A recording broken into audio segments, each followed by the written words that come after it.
Ladies and gentlemen, boys and girls, children of all ages, it is your 1973 podcast. These guys are getting sloshed already. It's a Sunday night.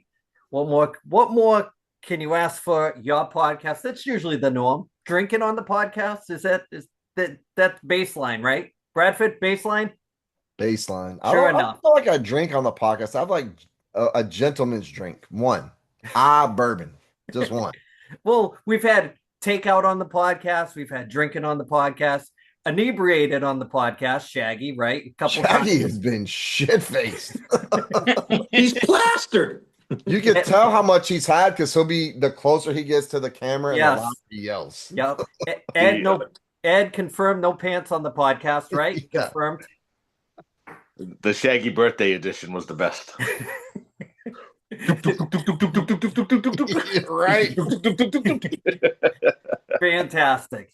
So, Thomas, I gotta tell you, you got big shoes to fill. We always tell Ed he's got big shoes to fill, but this week, you got big shoes to fill. So, movie review, one watch, everybody knows the rules. Can you follow that, Thomas? Well, let me just say my feet are bigger than Marco Rubio, so yeah, I can do this. Hey there, podcast fans. Are you ready to show off your love for the 1973 podcast? We've got over 20 different designs of t-shirts and hoodies that capture the essence of classic stuff. Whether you're a fan of the shows or just love that retro feel, we've got something for everyone. From bold prints to subtle nods to your favorite personalities, each piece is made with top-notch quality and that timeless style you crave. Perfect for lounging at home or making a statement out and about. And don't wait, our collection is flying off the shelves faster than you can say, don't be cheap, buy a shirt. Visit us now at bonfire.com and grab your favorites before they're gone. The 1973 Podcast t-shirt store on YouTube. Just click the link in our episodes.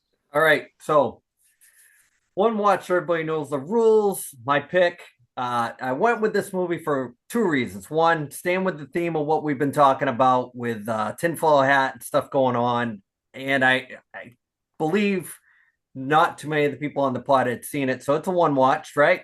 Stays with the theme. The movie was Wag the Dog. So I got into this a little bit because of current events. And we kind of were pre-gaming talking about it a little bit. I presented it to Brad that is this one of those things where Hollywood is definitely just putting it right in your face? So this was pre 9/11. So it kind of like almost like a template for that kind of thing. Would you say, Bradford? It's pretty damn close to what happened in 2001. Yeah, you would think like Anne Heche is in this, right?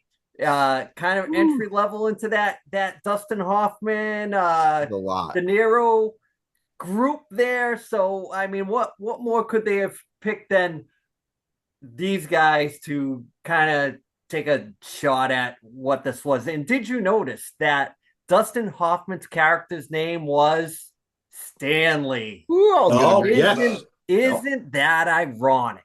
Yep. And isn't that ironic how at the end of the movie, for the people that haven't seen it, he was so consumed with pulling off this big event that he had to tell somebody. He had to get the credit for it. And what happened to Stanley at the end of the movie? They whacked him. They took him. Then they told Kristen Dunst's character, who was playing the young girl that they were using to be the refugee from Albania, she wanted to tell her agent about this role that she was getting. And De Niro said, "You can't tell anybody," but the way he said it, jokingly, because we'll have to kill you. And what happened at the end of the movie? People get whacked. So I found it pretty intriguing knowing the current events and feeling like this is just one of those other things that they shove right in your face. The blueprint. See, we told you. So I know, Thomas, what did Ed score the movie, and what did Shaggy score it? Ed gave it a 6.5 and Shaggy gave it a 5.2. Yeah, because he said he fell asleep and he watched a 90-minute movie 3 different times to get through it. So without getting long-winded, I'll give you my score. My score is podcast-esque 7.3. I really did dig this movie with an older eye looking at it. If I had seen it maybe in the theater back then, I probably wouldn't have liked it as much as I did, but I did enjoy watching it. So, Phantom, take it away. I'm kind of like you. I thought it was pretty decent. I thought the strong plot. I You can't go wrong with the cast. To be honest, I was expecting a little bit more from the cast, like the Woody Harrelson. Like you only really kind of had a bit part in it, but yeah, I thought it was decent, eerie to what we see going on now. Like looking at it retrospectively, little kind of a little bit boring, I guess you could say. It was like I think like the I liked what it was about more than I actually liked the movie. I guess you could say. Yeah, it had its funny moments. Definitely like done in a way where it was like wasn't really a comedy, but had a lot of satire to it. I'll give it. I'm gonna go like 6.1. All right, Bradford, fill in Man, the gaps. yeah, but like out. So yeah, this movie was boring as shit. Like I'm not even gonna sugarcoat it. It was. Hey, maybe in 90, when this come out, 97, it would have been like better. But I can't watch a De Niro movie unless he's playing a mobster or a gangster. Like, it's just weird to me. Never been a huge fan of Dustin Hoffman. But this movie is so crazy. So first of all, you mentioned Anne Heche, who's in this movie, who has her own conspiracy about blowing the whistle on Hollywood and Holly Weird and how they killed her and they said she was dead and she's on the gurney and as they push it into the ambulance, she sits straight up and then they're like, "Oh shit, she's not dead yet," and they like covered it up real quick and got her in the ambulance and whisked her off. Woody Harrelson is in this movie, and we've talked about how his dad was a hitman, and his dad like confessed to shooting at JFK.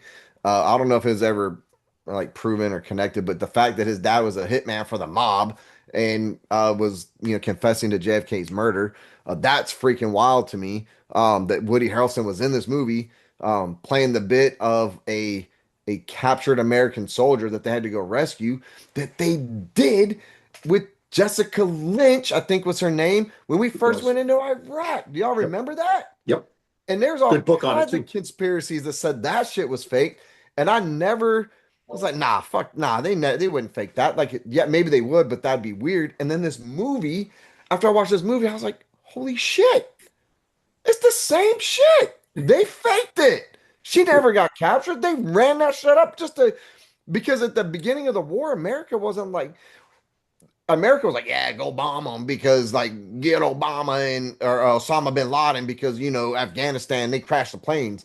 Even though Osama bin Laden came out and made a public address statement to the world that said he had nothing to do with it, but to get America on board, they had to get our feelings. It's that whole Jessica Lynch thing happened, and we're like, why are we in Iraq? Weapons of mass destruction? They don't have nukes. They don't have but that happened, and America was all in, right? You guys remember that? America was like, oh, we're in it.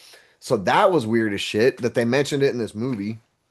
You hit on Stanley Kubrick, but I thought it was weird that Robert De Niro actually grew out a beard, and between the beard and the hair and how he dressed, kind of looked like Stanley Kubrick from like the pictures back in the day. Like it's like he's like this movie was definitely hinting as like a warning to Stanley Kubrick because he died 2 years later under mysterious circumstances. I think a heart attack, right? Yeah. And how did Yeah, Dustin Hoffman die in the movie?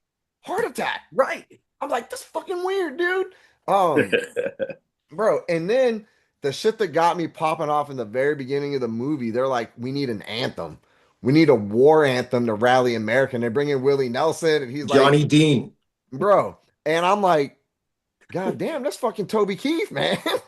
Country music, courtesy of the red, white, and blue American soldier. Bro, I even saw Toby Keith perform live in Baghdad. Bro, it was like we were, whew, bro. You hear that music? We was ready to kick indoors, bro. We didn't give a shit. Like rules of engagement, it didn't fucking matter, dude. Toby Keith is on, telling me, we're gonna fucking kick some ass right now, man. So, but this movie was wild. But it was super boring. So I gotta rate it kind of low, 6.6. Hey, Brad, now, before we get to Derek up next, how about the We Are the World spoof, too? Yeah, You tried to dude, go that route. That was bro, classic.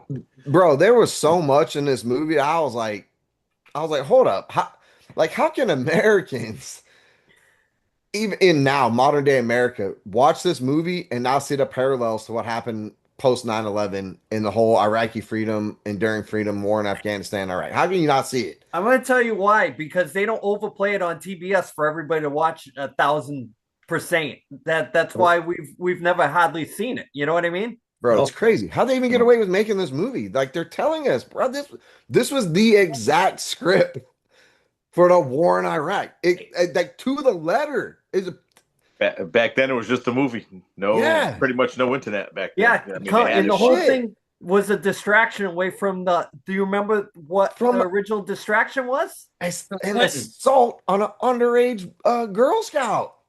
I On a was like, Girl Scout, what are dude. Firefly girl. Firefly bro. girl. Not a Girl I Scout. was like, what are they doing? Like, how can you watch this and not connect the dots, man? Every American should. This is like mandatory viewing. It's boring as shit. It'll take you 3 watches to get through, but it's mandatory. It's It- like I it's told so you, funny. Maggie, you're not watching Roots, dude. It's a 90 minutes. Bro, this is just reminds me of that movie Idiocracy. Like this, like I can't, dude. Like this is too much. I'm like, motherfuckers, you need to watch this movie. I'm like watching. I'm like, this movie's not that great. In the back of my mind, I'm like, I gotta get my mother to watch this so she can get off the CNN. Bro, right? Derek, fill in the gaps a little bit. Wow, that's tough to follow, I will say. I gave it a 6.5. I like the good political satire. Again, the good cast. And hey, she's a beautiful girl. They did her wrong with the haircut in this movie, but she was in her younger years was a really beautiful girl, and they really fucked her over. I don't think it's boring. I think the first 45 minutes goes pretty decent, and it kind of tails off until the end, and then the end gets a little cool with the the so-called heart attack and all that. But I thought it's solid, 6.5. I love Dennis Leary's name, Fad King, which may be a tribute, Andy, to your favorite North Dartmouth Mall store growing up, Chess King. But Wilson's leather. Let's. no, Brad hit it all. That was great. That's exactly what happened as I was watching. I'm like, wait a minute here. Wait a minute. I know what's going on here. And then, so he said Idiocracy is a doubleheader. Brad, you think maybe? Yeah. Scotty, I'm glad you're on because I have Canadian Bacon as a doubleheader. Came out a couple years before, but pretty good political satire there. And that's unfortunately the last we see of John Candy, by the way. So there you go. Yep. All right, Scotty, Canadian Bacon. I love Canadian Bacon. It's funny because I keep thinking of movies that we should be watching, and it made me think about this. But kind of to Brad's comment, I think it's mandatory watching in the Trump administration. Basically, they watched this movie and said, "Hey guys, we got an idea."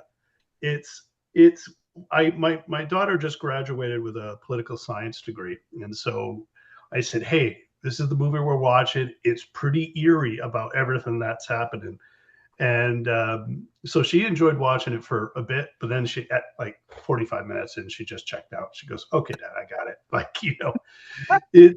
The cast is great. And sometimes you're almost cursed with when you have an incredible cast, they kind of go light on the writing and something. The concept was good. All of those particular pieces, like so many, we kept kind of going, "Oh, I know that guy. I know that guy." And, but yeah, it's just fascinating to see that. There's this old saying that all the stories have already been told. Everything kind of goes back to the Greeks. That everything is based off of the Oedipus complex or all the things from Socrates or Aristotle, and this is another scenario of it that we're seeing the same things that resonate almost 30 years later. That we kind of go, all right. And so maybe it's being told in different ways. Honestly, love the cast. I actually like Dustin Hoffman's character quite a lot in this one. Not De Niro as much. I think he's just kind of confined by the role. But I'm going to give it a 6.1. All right, Professor, you're going to finish and let us know what our homework is for next week. I thought it was pretty good. I'm with you on this. I actually liked it. I thought the cast was great. I thought I kind of laughed with Kirsten Dunst playing the refugee that playing with the cat. Just it was just so ridiculous. But uh, for somebody that hated it, well, Brad didn't say he hated, he thought it was boring. He was getting pretty excited talking about it there. Bro, I'm telling you.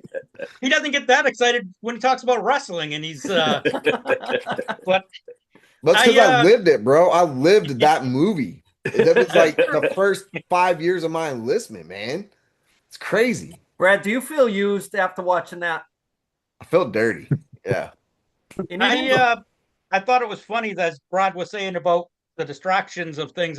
This came out right before the whole Bill Clinton thing came out, and they actually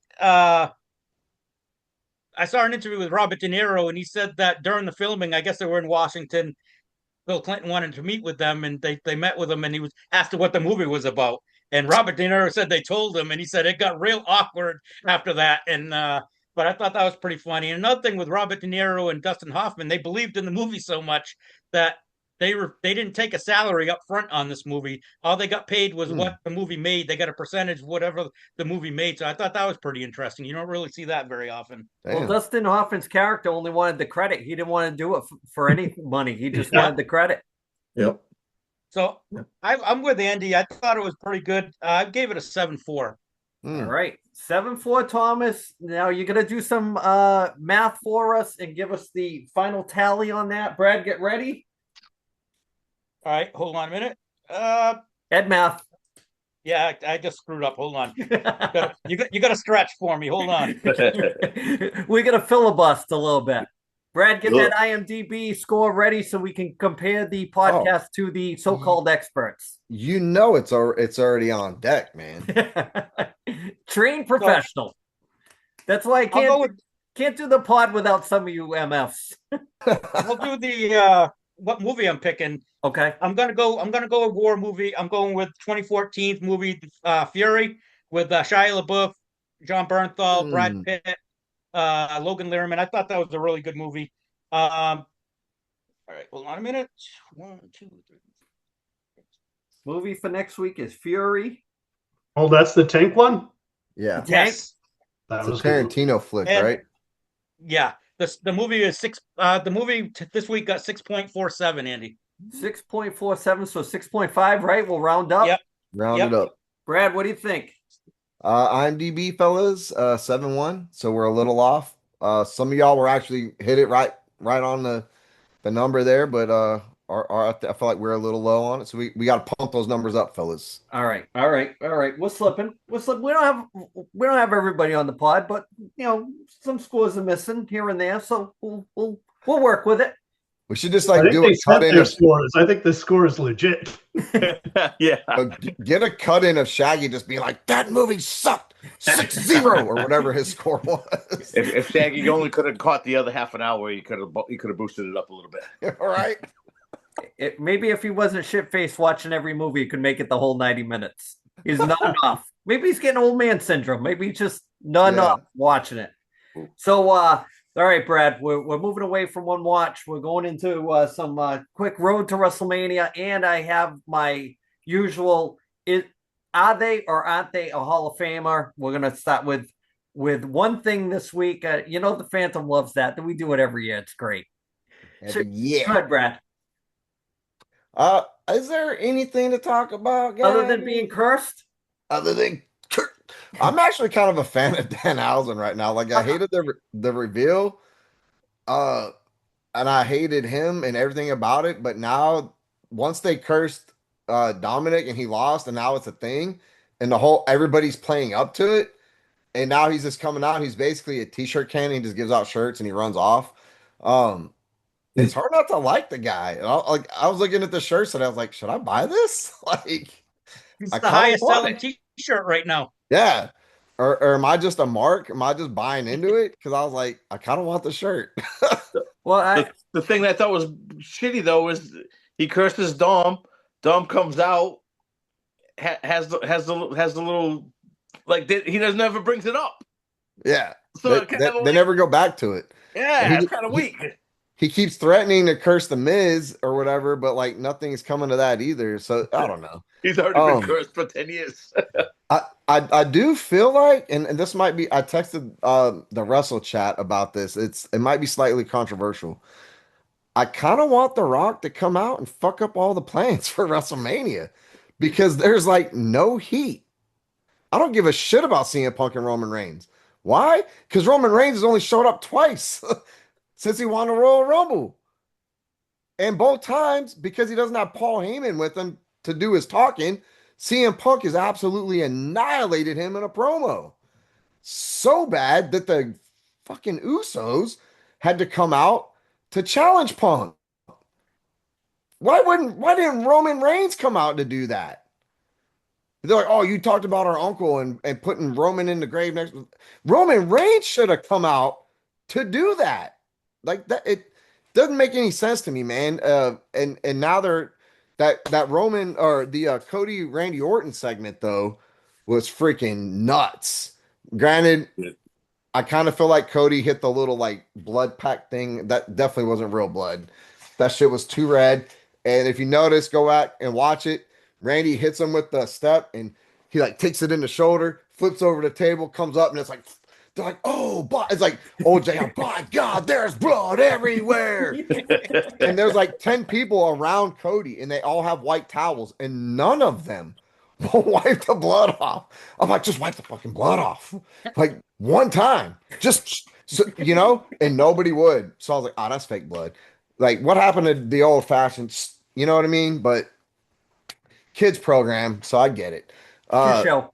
Yeah, kid show. But so much heat is going into that with the Psycho Randy thing that I'm really excited for that match, but it's going to be night one. And I think one of y'all had texted like, what if they switch them? What if, this stole a night?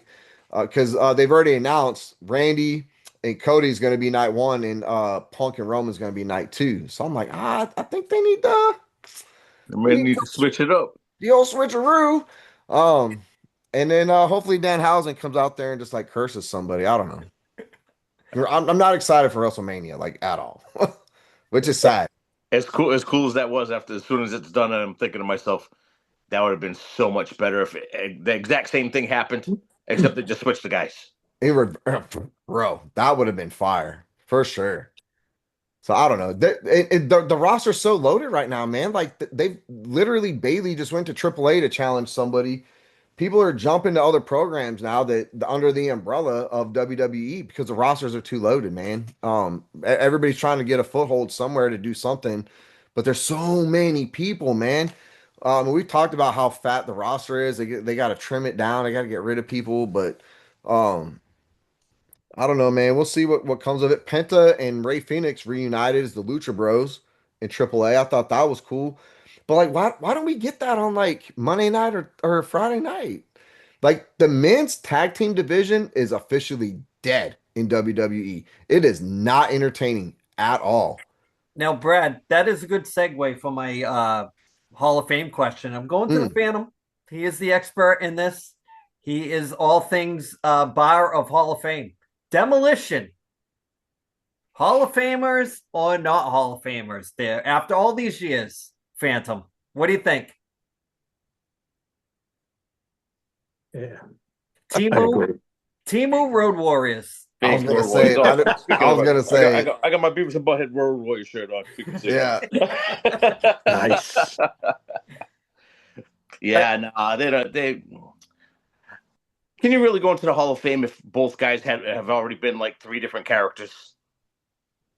It's tough. It's like Crusher, Dawson. You got freaking. He was a freaking Repo Man. He sucks. You got the Masked Superstar. You got I don't know. Awesome. That was a straight. The Road Warriors are the best tag team going. Then there's the Powers of Pain. Then we got to do our little S&M version of the Road Warriors. I mean, I thought I will say as a kid when they came out with like the painted up freaking hockey masks and all that, it kind of looked kind of cool. But you look at it as a whole, what was their run? How long were they the top team? Was it like 2 or 3 years? They never went anywhere else, and they even got stuck with shit gimmicks following their would-be Hall of Fame run. So now I'm giving them a thumbs down. Tom, what do you think? Absolutely not. They don't. But the question is, because they are going in, does Crush go in with them? That's what I asked. He was part of Demolition. That's a double. Yes, I agree. Hey, we got to ask the tough questions, though. We got to ask the tough questions. That's when you know they're not Hall of Famers, because you had to throw another stiff into the mix just to freaking pop them up a little bit. Well, you know the story behind that real quick for the wrestling lore of Demolition. So the reason why it took them so long to get in is because Bill Eadie, Mass Superstar, Axe, don't forget the Giant Machine. And the Super Machine. Super Machine. He sued Vince McMahon back when nobody sued Vince McMahon, and that's why he left. And they put Crush in as the extra guy. So Bill Eadie prevented them from going in years ago because of how Vince holds grudges against certain guys. So a la Bruno, a la Ultimate Warrior, things like that. So real quick weekly thing, trying to get everybody involved with the wrestling talk. Wrestling trivia for the week. There is one guy, Hall of Famer, spent his whole career without turning heel. Who is this wrestler? Steamboat. Thomas, you win the prize. The only wrestler in the history of wrestling to never turn heel. That's pretty epic. He just turned 73 last week, too. And he still looks really good. He does. Really good. Yeah. One of the few So he has some time left. Yeah. See all that karate will do for you? Hey, Andy, speaking of Hall of Famers, yesterday was the 4-year anniversary of losing Scott Hall, one of the greatest. So, Oh, shit. Yep. And the anniversary of WrestleMania 3. That probably did, like I put on the tread, as far as that golden era of wrestling, I'm going to say that's the apex of it. 86, 87. 87, I think, was the pretty much apex for that run. The Hulkamania era was probably until the boom in 97 again. So 10 years in between booms. I'm pretty sure I got that program from going to it upstairs. I wonder if that's a cash cow. You never know. I got a bunch of those kicking around too. We're all with the card still in them too from when you went. So Thomas, we're moving on. We're doing some shitty picks. Take it away, sir. All right. Grab the hat. 1973 podcast is brought to you by Elite Hockey Company. At Elite Hockey, it's all about the game. Whether you're a seasoned pro, a weekend warrior, or lacing up for the very first time, they've got you covered. From top gear and custom equipment to apparel, live event experiences, and full team support, Elite Hockey is built by hockey players for hockey players. This isn't just a brand, it's a community. A place where players of every level can stay sharp, play hard, and live hockey. So if you want to elevate your game, support a company that supports the hockey world and joins a movement that's growing fast, check out elitehockey.com today and tell them the crew from the 1973 podcast sent you. All right, Thomas. Fire away. All right. I didn't do a shitty pick last week, so I'll go this week. The tournament, the brackets came out tonight. I'll do a quick thing. My final 4 picks are going to be Michigan State, Houston, Arizona, and Iowa State. My final is going to be Arizona and Houston for the 3rd time this season, and I'm going to go with Arizona winning the title. All right, what do you gentlemen want to start with? Do you want to start with the hot stove baseball, or do you want to start with a puck talk? It's your segment, Thomas. I'd like to go with the hockey. I want to see what everyone thinks about the Austin Matthews hit by Radko Gudas, and the fact that the Maple Leafs did a Buffalo Sabres Milan Lucic when he hit Ryan Miller. Nobody went after him, and now Matthews is out for the season. What do you guys think? The toughest guy on the Maple Leafs is on the bench. Yeah. That's for sure. Yeah. That's for sure. And he's completely dumbfounded how there was no response. Yes. And, like I said, they would have needed a stern talking from Joe McGrath in between periods. It's disgusting. I don't get it. And I also don't get the 5 games. This is a repeat offender. If you watched Elliot Friedman last night, the Players Association really went deep into, well, kneeing penalties and fines and suspensions are at an average at like 3 to 4 games. So kneeing, and that's where the Players Association is working both sides, and it sucks. And I just saw a video of McDavid saying, we got to fix this because it's got to go more. And every time I see something like this where a player gets hurt on a dirty play, it takes me back to Gary Suter cross-checking Paul Correa right in the dome, right in the crease, probably affected Correa for the rest of his career. And I always feel like they'll never do this, but the punishment should fit the fine. You know, it should be, oh, look, Matthews is gone for the year. Well, now you lost Gudis for the year. Although Gudis is out of lineup, they got John Carlson, so that's an addition by subtraction. But I know it'll never happen, but I just think that's too light for a guy. Everybody knows Gudis is. I mean, Gudis could be in your WWE for crying out loud. He's dirty, and just the lack of response. I watched the Leafs game last night, and Morgan Riley was saying he felt very, very bad. But come on, I mean the stain is already there. You did not do a thing. And Tom, like you were saying, at least Paul Goddard, I believe, like the next game they played the Bruins, Paul Goddard was punching above his weight, but he dropped the mitts with Lucic. You got to give him respect there. But that's just a sad, sad, sad place. And Ryan, it's been talked about for 10 years since they won in 2016 with Kachuk, the Memorial Cup. Is it finally time for the Leafs to bring in the Hunter brothers? Scotty, you might have a say in this too. That'd be pretty good.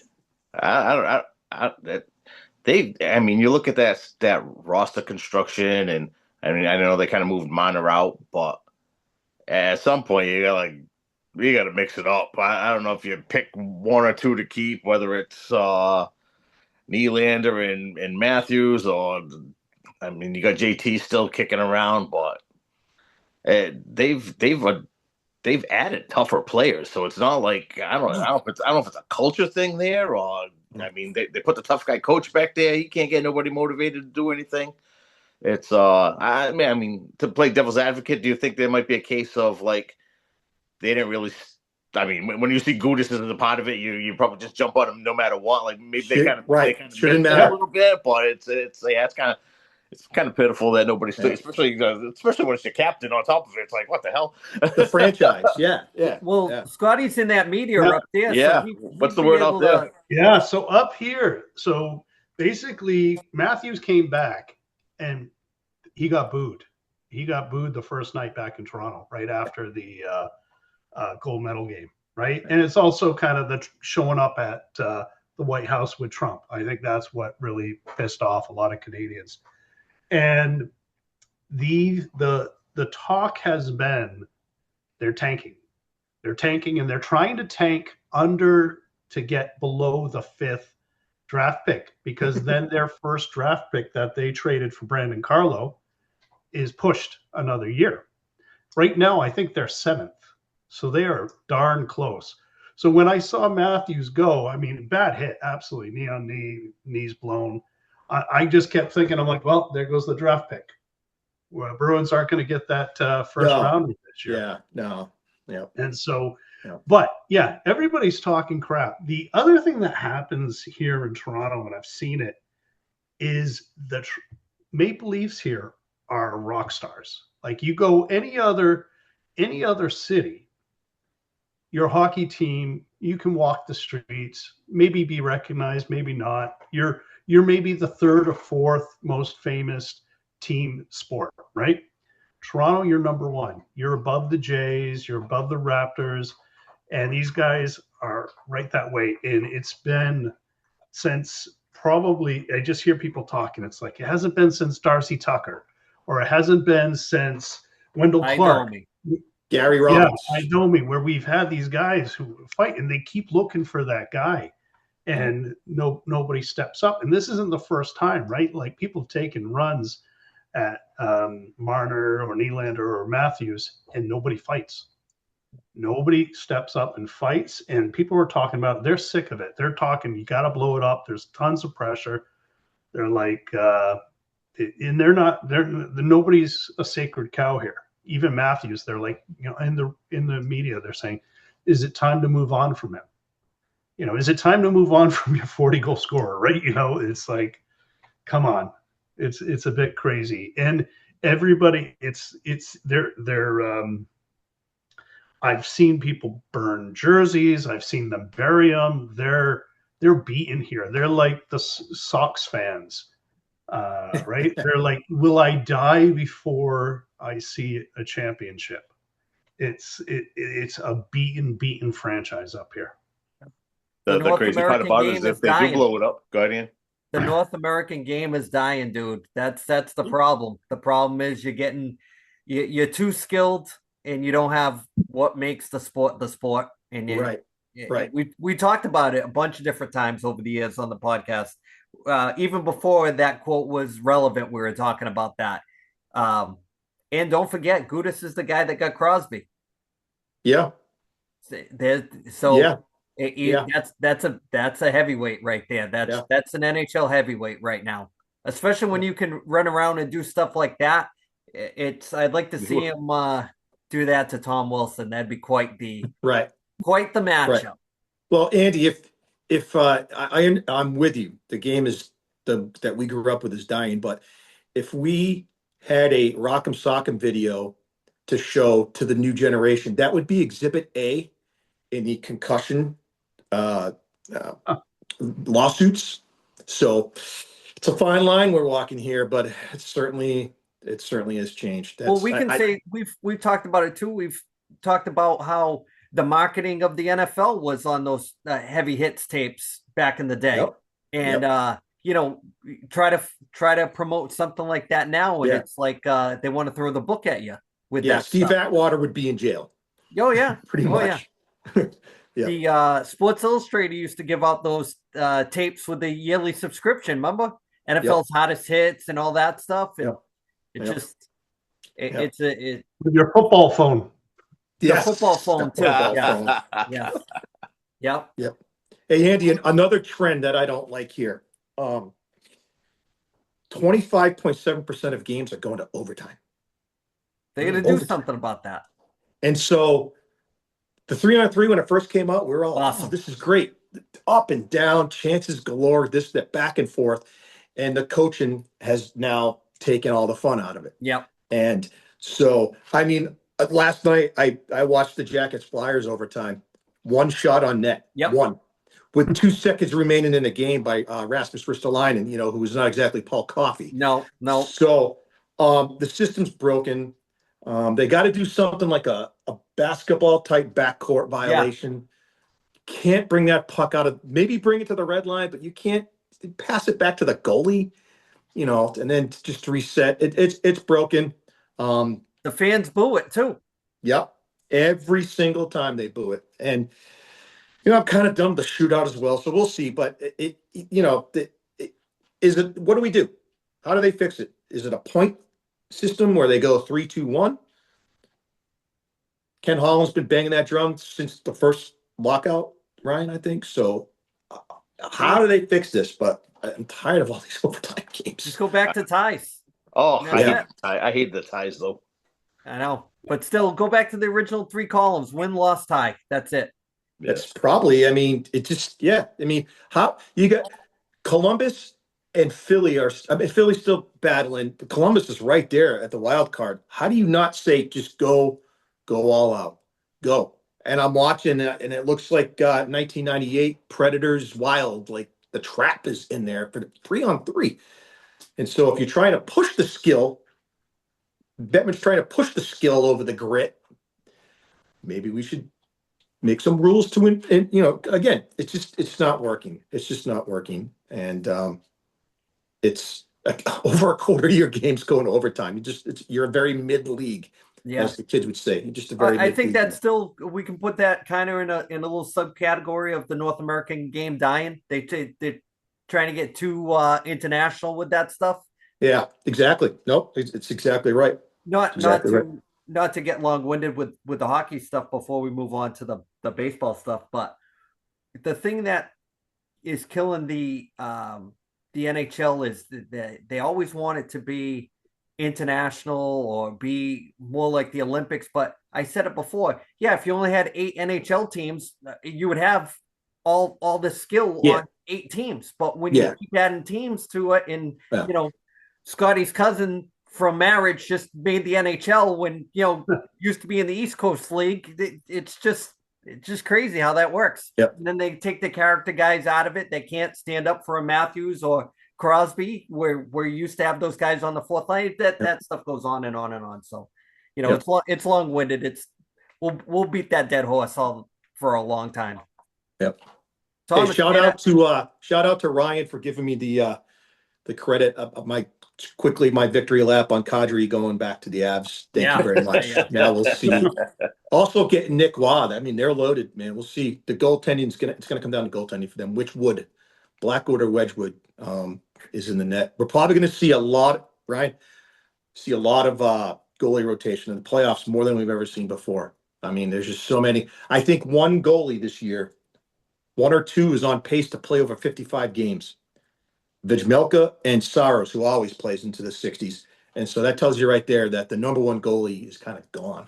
Yeah.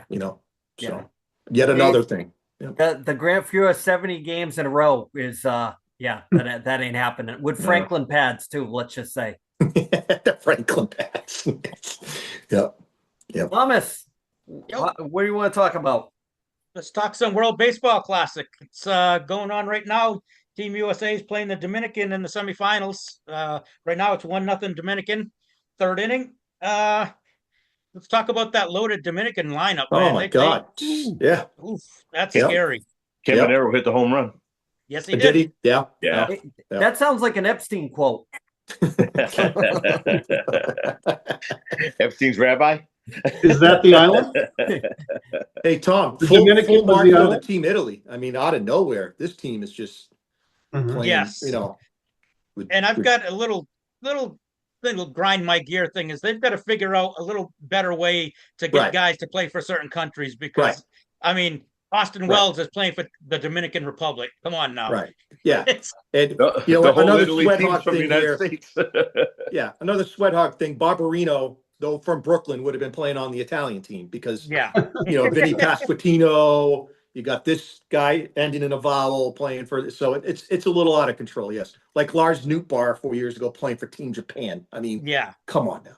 Yep. My ancestry thing showed I'm 1% Chinese, so I might join that team. There you go. Good. Buddy, do you think you could make it though? No, not now. Oh, come on, say it with confidence.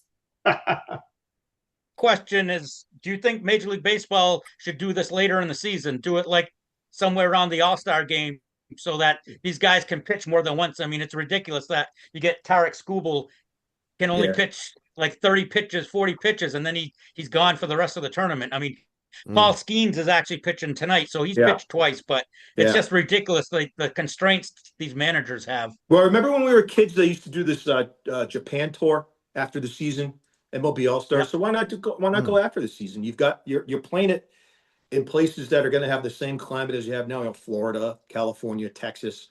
So do it after the season because I mean, I was texting Ryan. I couldn't believe Webb went 5 innings the other night. I mean, it was amazing. So I would do it after the season for sure. They're essentially playing with little league pitch counts. Yes. Yeah. Yes. Yeah. Crazy. Basically. Yeah. And the in and out of the players is what I don't like. So is it just an open roster if you're from the United States? It'd be like, okay, Kershaw, you're going home. Ryan's coming in, Joe Ryan's coming. Yeah. It's I don't like it. It's like the baseball part of it's been great. We got some uniform guys over here. These uniforms they're sick. They got some nice uniforms in this. Yes. Oh, they yeah. did. Yep. What about Mark DeRosa screw up there with not knowing the tiebreakers? That made him look pretty bad. I mean, that could cost him a job somewhere down the line if he ever wanted to become a major league manager. The thing that's wild about it is, so he goes on TV, opens his big mouth, gets caught up in it, and then when they go to play the game, It's like he's like putting in the backup. So after he made the comments, like nobody at USA Baseball was like, Hey, dude. "Hey, Yeah. dude, we're not in yet, right?" Yeah. Well, with a name like DeRosa, he'll probably be on managing Team Italy in 4 years. So Maybe. That's what happens when you grab a guy off the TV to coach the team. yeah. Yeah. What about Team Azores, Ryan? I could see you being the manager for that. There you go. Yeah. I didn't like the way insurance was the biggest Yeah. player. Like Trout can't play. Other was it Altuve couldn't play as well. They won't get insured, so they won't play. And then you kind of wonder, okay, all these guys playing right now, are we going to see them come October, August, September, going off, getting injured, or even right when they come back? I'm also a little annoyed as a Sox fan. We're seeing these great plays. Like the Sox are showing up in the World Baseball Classic. Abreu. Abreu. Bomb. Matsusaka Yoshida. Breslow needs to get off his ass and trade Yoshida now when he's 375, 3 home runs. Trade him now. Couldn't be harder. He's almost met his home run tally of last year just in these games. Yeah. But I think, right now his stock's as high as you can get. But I agree. I think the timing's weird. I understand why they did it being run out. It's not really interfering much. These guys would be playing these games. But I'm thinking if you're going to put the pitchers on a pitch count or only going to let them do a couple innings, maybe you do that with the batters. Just even it up. Get more people in there. So you're more kind of strategic on your lineups. Yeah. Yep. Yeah. Add to the roster. You're saying I would agree, especially in the pen. You need to have all hands on deck for something like that. So maybe they should cut out some of these shit teams and just put in the teams that people actually want to see. Well, most of them are pretty good squads. I mean, they're good. Scotty, that's a great point. Nobody wants to see them. Yeah.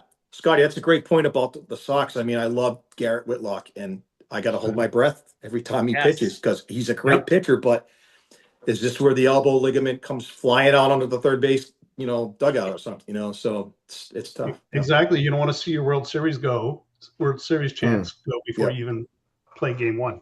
Right. I think the thing that's weak is like whether it's the Olympics, this kind of thing, even these national championship games, anything that's big time sports should always just be on network television. Yeah. I shouldn't be scrolling through my channels going, do I have FS1? Right.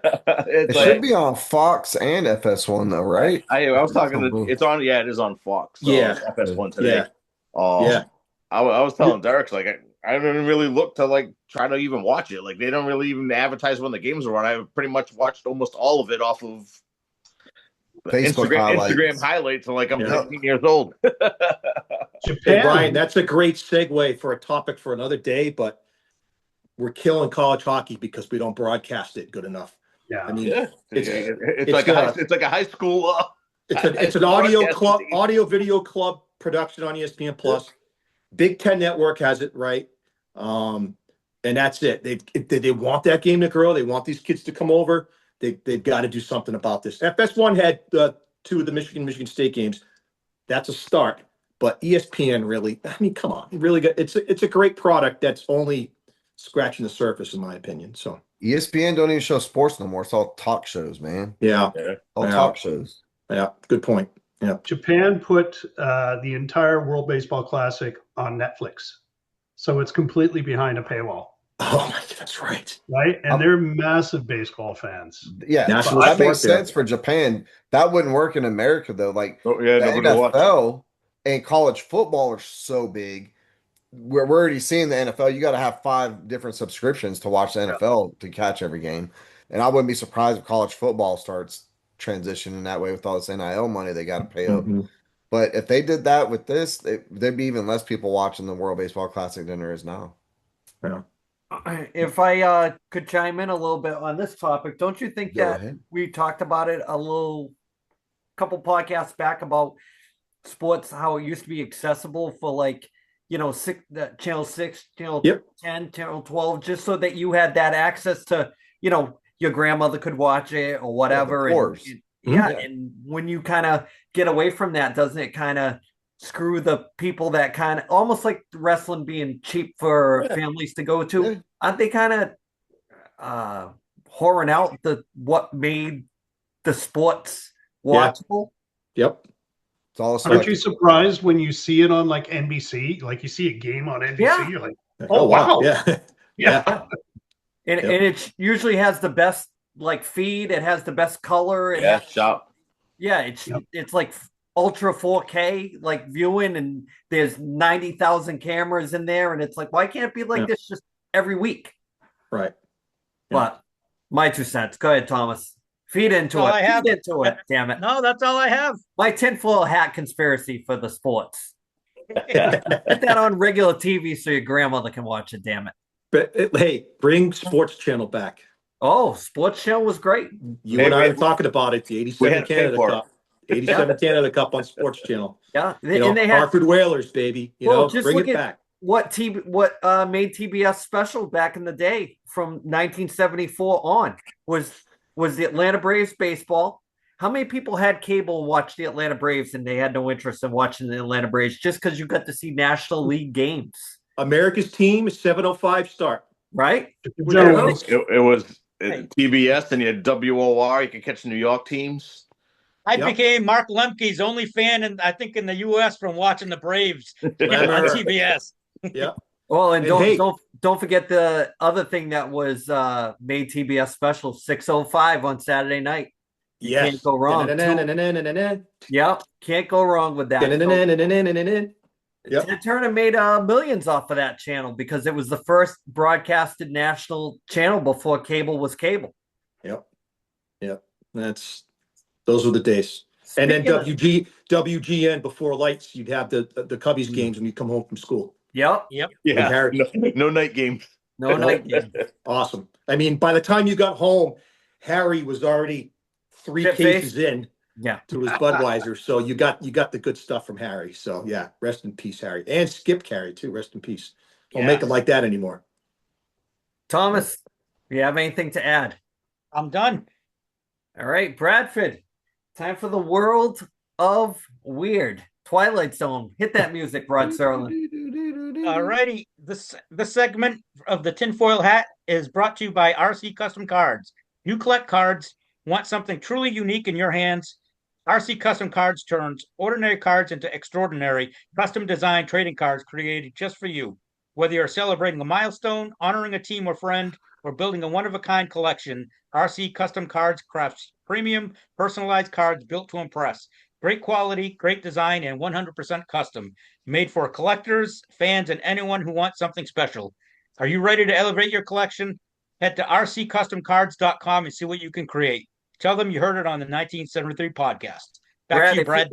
work in custom cards into conspiracy theory, we would have something. We need to like contact RC Custom Cards and just like make like a deck of tradable like best conspiracy theories. There I'm you sure go. he could spin that if we like supply the artwork or like the for whatever. I'm sure he could put that. We just like have like a stack of like 10 or 20 cards. Wasn't there a set of Doomsday cards like from the late 90s that they made? Yeah. Yeah, there was something like that. And what was that game? It was a game kind of like Magic the Gathering or something that I was talking about, and it's like all these Doomsday cards and like all the cards are coming true now. Yeah. Oh yeah. Yeah, it's weird, man. Fucking wacky world we're living in. Speaking of the world of wacky and Wag the Dog, like it kind of all ties into what the conspiracy theory is we've talked about false flags in the past and how there'll be like a false flag attack and that'll draw America into a war and it'll be this big thing. And people seem to think that like, oh, a false flag means that like we faked the attack and we faked the deaths and because of those reasons, like it had to be the Japanese actually hitting Pearl Harbor, or it had to be the Taliban or Al Qaeda actually flying the planes into 9/11 to the Twin Towers. But like what people don't understand is like a false flag attack, it doesn't mean that like they're faking the deaths. Although the plane that crashed into the Pentagon, I've yet to see plane wreckage. I think that was completely faked. But anyway, a false flag is your government literally sending people to their deaths people have to die to draw us into something that the government wants. And the latest thing that happened with this war in Iran was the FBI hit the news circuit and was like, there's a credible intel that says these Iranian drones are gonna the Shahed drone is gonna hit California. They have a max range of like 2,000 kilometers, bro. Right. Yahoo posted an article. I'm looking at it right now that says what to do if you spot an Iranian drone. Like, are you kidding me, bro? Can you imagine somebody's grandma reading this? Like, oh my God, the drones are coming. Like, give me a break, dude. So the funny thing is, though, like 2 weeks ago, an Iranian drone struck uh IUD or Qatar, one of them, and everybody was like, hold on, that's like out of their range. That couldn't have been Iran. And there was a lot of folks that were like, Israel, right? And then it was like, oh shit, buried. And it got buried in the news. That nobody's talked about it since. So the funny thing is about this false flag that the FBI announced to the media and it got it churning up was there's a company in Arizona that reverse engineered these drones and they have a whole fleet of them. So everybody was like, hold up. There's drones in Zona that could reach California. And the internet started connecting the dots. And then, I'm not saying it's connected, fellas, but a few days later, like 4 drones were stolen from Fort Campbell Army Base, right? So it's weird, super weird. So I'm waiting for a drone to come buzzing in somewhere, and then to hit the media. And now the FBI is like, oh, we never said that. We're taking it back. There's no credible threat there. Like we want to focus on the sleeper cells. They're activating all over the place. They've only activated in like fucking Michigan. What is the deal with Michigan, bro? They've had like 2, and then they had the shooter in Austin and the shooter in Virginia. But even the one in Austin, it was just like they grabbed some bum off the street and were like, do this. Oh, hold up. We got to let them know what your religious proliferation or what's the word, Scotty? Your religious background is? Affiliation. There we go.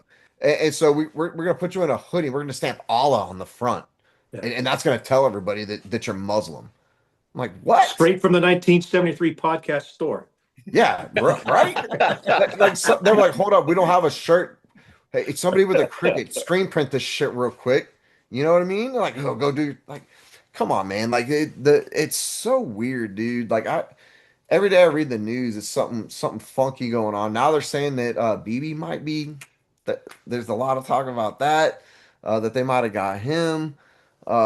Shit, man. It's something new every day with this. And I work with a bunch of boomers that are like, bro, I walk into work every day and try to and I get political just because like I want to mess with them so bad, right? Like anything that Trump says or does, I just like, and bro, I'm like, hold up, your blood pressure's through the roof, because they're all over 65 years old. I'm like, y'all motherfuckers need to retire anyway. But I'm trying to help them out the door.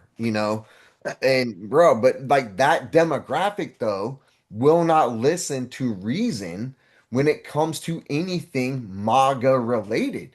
And now we're seeing even this huge shift in the media sphere of all these podcasters that got Trump elected. Like this election was so different because not us, but Rogan, Theo Vaughn, and Tucker Carlson. Like back in the 90s, MTV helped get people elected. This election, it was the podcast. He hit the podcast circuit and went to conservative and independent guys who were kind of riding the fence, like Rogan, and they got elected. Now Rogan, Tucker Carlson's going in on Trump big time. The MAGA is like attacking Tucker Carlson now.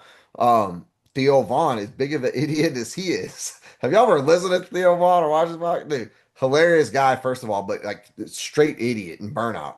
He's even like calling like bullshit on the stuff that he's seeing. I'm like, dude, if Theo Vaughn can see it, like y'all gotta open your eyes to like this orchestra, this movie that they're putting on in front of us, dude. It's Wag the Dog, bro. They're wagging the dog right in front of us, man. 100%.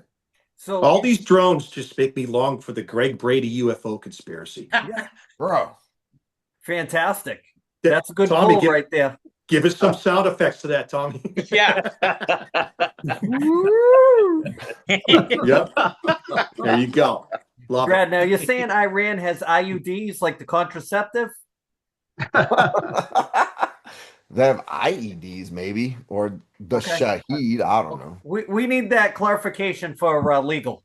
Ed always likes to throw that out there. Yeah, allegedly, but no, it's not allegedly. They have hundreds and hundreds and hundreds of these Shaheed drones. They cost like roughly $35,000 to make, and they just have warehouses and warehouses and warehouses and warehouses and warehouses of them. We're shooting $500 million rockets, 3 or 4 at a time, to shoot down a $35,000 drone. Yeah. So the crazy thing is, this Chinese professor, like 4 years ago, made this speech up in it's somewhere in Canada, Toronto or I don't know, Vancouver. He's Everybody got called his him crazy. camera. It was Everybody called somewhere him in crazy. Canada. Yeah, it's somewhere in Canada. So everybody called him crazy though, but he said like Trump was going to invade. This is what's going to happen. It's how he's going to win the election. Mm-hmm. He's basically like giving the speech about wag the dog shit. And then, but he says Iran doesn't have to beat us in casualties.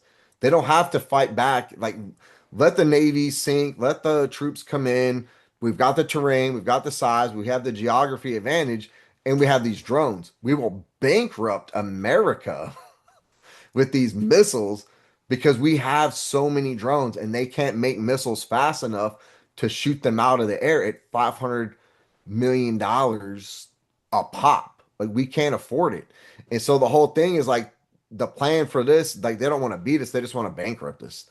And interesting enough, if they can go after us long term, Iran is a part of the BRICS global pact to overthrow the American petrodollar. It's Brazil, Russia, India, China, Saudi Arabia, and then the peripheral countries involved, Venezuela, which we went and took out. And I remember talking about this on the pod like a month ago. I was like, but we'll never go after Iran because that would be suicide. And now we're going after Iran. Like, we won't go after the main players of BRICS who want to overthrow the petrodollar. That would absolutely destroy our economy in America as we know it. But we're going after the peripheral countries. So Venezuela we got, and then Iran was the next one. Bradford, did you see that list of the countries that are hot button topics for, going into invade are all the countries that don't have the Rothschild banking system? Yep. And they were all countries at some point who tried to overthrow the dollar and go back on the gold standard. See? Yep. See? Iraq, Syria, Libya, all of them. Every one of them tried to overthrow the dollar. And they all got destroyed. Thomas, you are the voice of reason, the professor of the show. I am 100% behind what Brad said. I actually saw the interview he's talking about with the Chinese guy, and I somehow showed up on my algorithm. I think I've been listening to Brad too long. Now the stuff's starting to show up in my algorithm. But and you're talking about Tucker Carlson. I just saw something with him like a couple of days ago. He said that the CIA is trying to say that he's an Iranian agent working with the nation, and they're trying to hack into his phone and get his phone records. So I think that was pretty interesting. That starting to eat each other, these guys. Yeah, he better call Dustin Hoffman now. Get something going. I think the thing that I like about the algorithm having, everything from the sports stuff to whatever is you get a pretty eclectic view of what you're pretty much into as far as feeding the brain with I wouldn't say useless knowledge, because some of it is maybe we're behind with all the stuff that's, can we change any of it? No. But is it fun to feed the brain with more useless knowledge that you'll never really use other than a podcast? Yeah, but I think it's I think it's a great reset for your mind, saying that, these people, they're more than just used car salesmen, they're Uber shitbags. So I think it's great when it all comes out and you can lose yourself in these topics, especially with the Epstein stuff. And I think that Epstein's like that terrorist kind of thing where you lop one off, but there's so many other ones that are yet to be, finger pointed at. So in the grand scheme of things, can we do anything about it? No, but some of that stuff is worth talking about because it is awful. Bradford, best segment on the show. What do you think? What today's was? No. Tinfoil hat. Oh, in general, I don't know. We've had some good ones, man. I really like it when we can talk tinfoil stuff and connect it either to like the movie review or to like modern day real life shit because it makes it more relatable. Yeah. I think that was the theme the last couple of weeks with the Eyes Wide Shut and Wag the Dog and stuff like that. But there's some palate cleansers coming here and there. But when it falls on you, don't think about what the pod would like. When it's your turn to pick something that you got like 6-8 weeks between picks, so pick what you want. So Fury finale. Pride and Prejudice is coming, boys. There's a big ass bug crawling up your wall. I don't know if anybody else is watching that. It's like going right behind your Andy, right behind your stuff behind you. It's massive. Really? Yeah. It's right in the corner, right by your cards. It's like right about to crawl in. It. No, I missed it. It's still there. You can turn around. Really? Run, buddy. The other side. I'll get it out. The other side? Oh, all right. I see it. It's one of those stink bugs. Oh, the worst. You know those ones that sucker. Yeah, you know what it is? It's a big cockroach. I'm just worried. I'm worried it's a audio bug that's discovered us. I think it's a drone. Yeah, it's a nano drone sent from Iran. Yep. Yeah, let it be. We'll get it after. I'll have one of the animals attack it or whatever. Get after it. So shout out time from the boys. Let's start, Scotty, because you're yapping. Take it away. Yeah, shout out. Well, we didn't even touch this. We didn't touch football. Like Pats did an awesome week. I'm really, really pleased with how the Pats did with their free agent signings. I think we need one more wide receiver. I thought it was really good. They say they might be still talking to Stephon Diggs. Wouldn't mind bringing him back on a team friendly, assuming that he doesn't get caught up for choking somebody. But good job on the Pats. Another good season, and I feel confident on how they're going to draft as well. Good call, Derek. What do you got? So I haven't been on for a couple weeks, but a few weeks back, one of the original hosts for SiriusXM NHL Network, Jim Boomer Gordon, who, if you ever heard, in this day and age where all they do is go on and just yell and scream and don't come at you with any sort of substance, it's all style. But Jim was one of the originals. Boomer Gordon was one of the originals there. Always gave it to you straight. Always had a good feel for the game. And he and I had swapped emails probably about a dozen times over the 20 years. He'll always come at you with a straightforward answer. And he passed away at 55 from cancer. He'd been fighting it on for about 3 years on the show. He would take Fridays off, and kind of like I lost a friend. So rest in peace, Boomer Gordon. If you ever heard him, you knew he's one of a kind. And the channel will never be the same without him. So there you go, Boomer. Staying along those lines, shout out to Troy Murray, passed away. Chicago Blackhawk. In the memory will always be a Chicago Blackhawk. And also the last surviving member of Motorhead, Phil Campbell, passed away this week. Out of that core group with Eddie Clark and Lemmy, and he was the last one left. So that's close the book on the old Motorhead history. So that was big loss right there, I guess, in the music world for the metalheads of the group. Bradford, what do you got? I don't know, man. Nothing spectacular. Went and saw the Savannah Bananas yesterday. Good time. We know somebody, and she had the hookup with tickets, so we got behind home plate for like $15 a ticket, man. But like we were talking earlier about sports, like even the bananas, like cheap tickets, 70,000 sellout crowd at the Superdome 2 nights in a row, but you got to hit the gosh dang lottery and if you don't get the lottery, you don't go. Like sorry for you, buddy.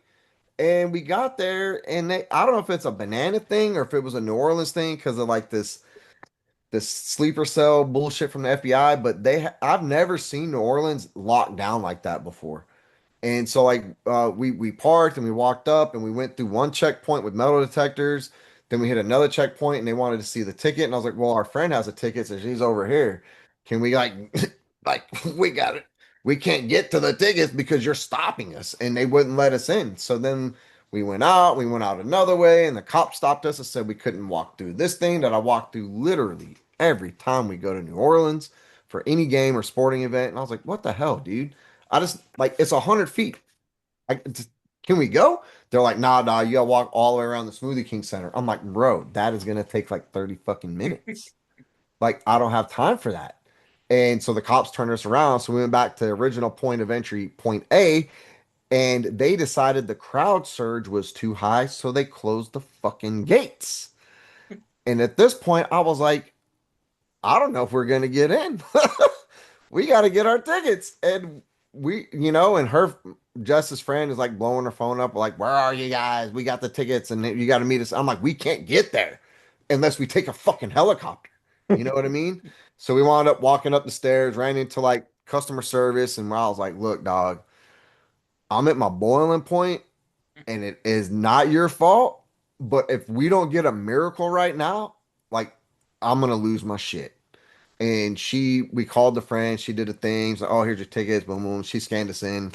But I was like, holy shit. I've never had that at a sporting event before, dude. Like, you show your tickets at the door, they scan you, you get in. There's multiple checkpoints. Again, I don't know if it's a banana thing or a Superdome thing or like this current threat level thing because they did have like that wacko drive through the crowd a few years ago at the Sugar Bowl. So now New Orleans is like always on edge for shit. But anyway, fun time. Once we got in, Brad's never been to Tom. He's never been on Route 1 on a Sunday afternoon in October. Yeah, bro. Brad also doesn't know the concept of shout out. Bro, it's turning into what grinds my gears. Like that's what my shout out is. Listen, this is the segment. Grind my gear or shout out. I love it. This is what it's turning into. Yeah, I like it. It's called either the shout out or the grumpy old men section. One or the other. Brad, awesome. I like it. Keep at it. Right. Yes.